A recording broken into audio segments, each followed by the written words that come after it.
Сәлем достар, бүгін мен сіздермен овсянкадан жасалатын өте оңай котлеттің жасалу жолымен бөлісетін боламын.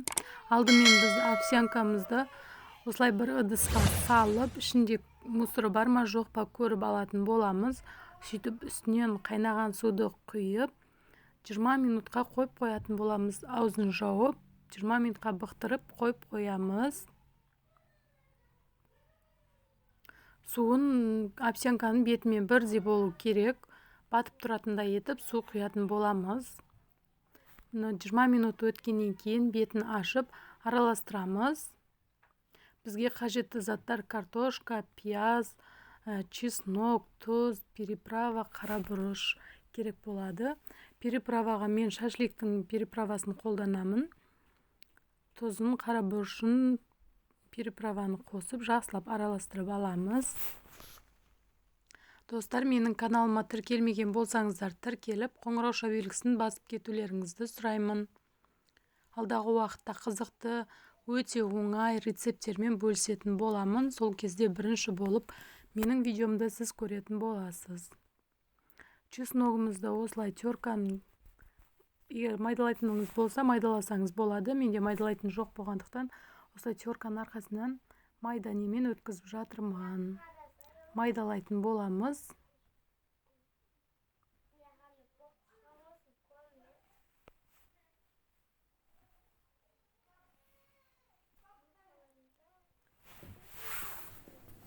Осылай чесногымызды майдалап алатын боламыз.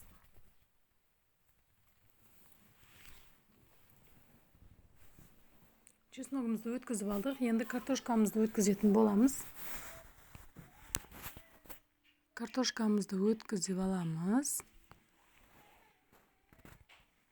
Достар, менің видеомды соңына дейін қараңыздар. Менің каналымның дамуына өз үлестеріңізді қоса отырыңыздар. Менің YouTube каналыма кірсеңіздер, әртүрлі рецепттерді көрулеріңізге болады.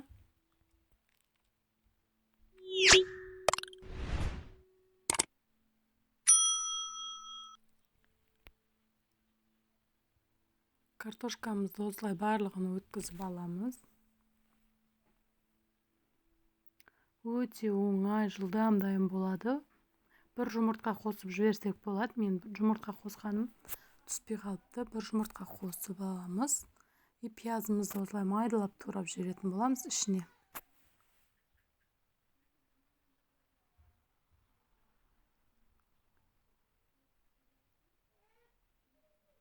Пиязымызды да салып аламыз. Мен жақсылап араластыратын боламыз.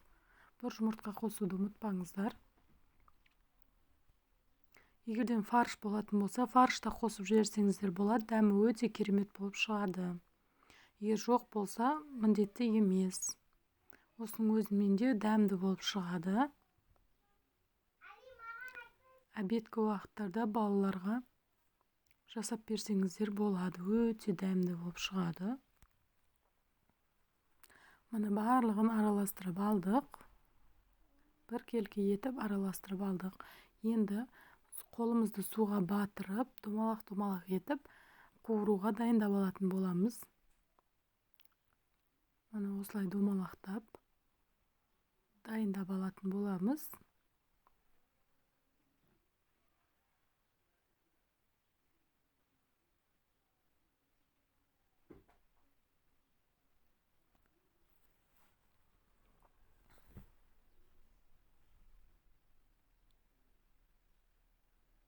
Қолымызды сулап отырамыз, өйткені әйтпесе жабысып қалатын болады.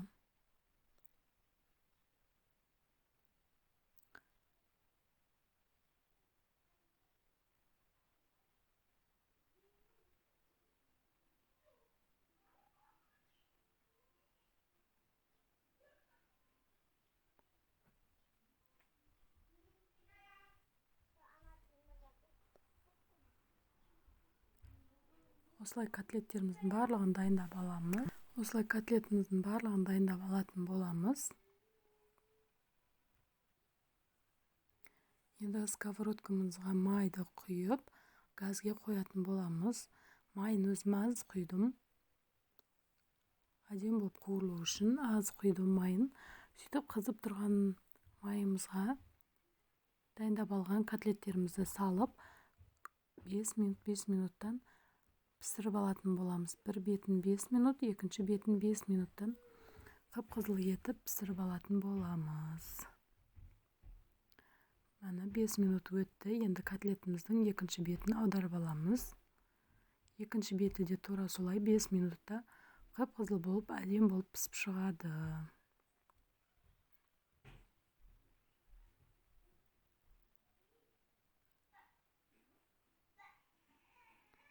Өте тез дайын болады.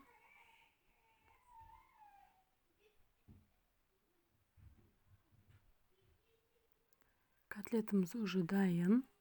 Бұны бір қағаздың бетіне майын сырғытып алу үшін қағаздың бетіне қойып жатырмын. Достар, менің видеомды соңына дейін көрген болсаңыздар, алғысым шексіз. Менің каналыма тіркеліп, подписка жасап, қоңырауша белгісін басып қойыңыздар. Менімен бірге болғандарыңызға алғысым шексіз.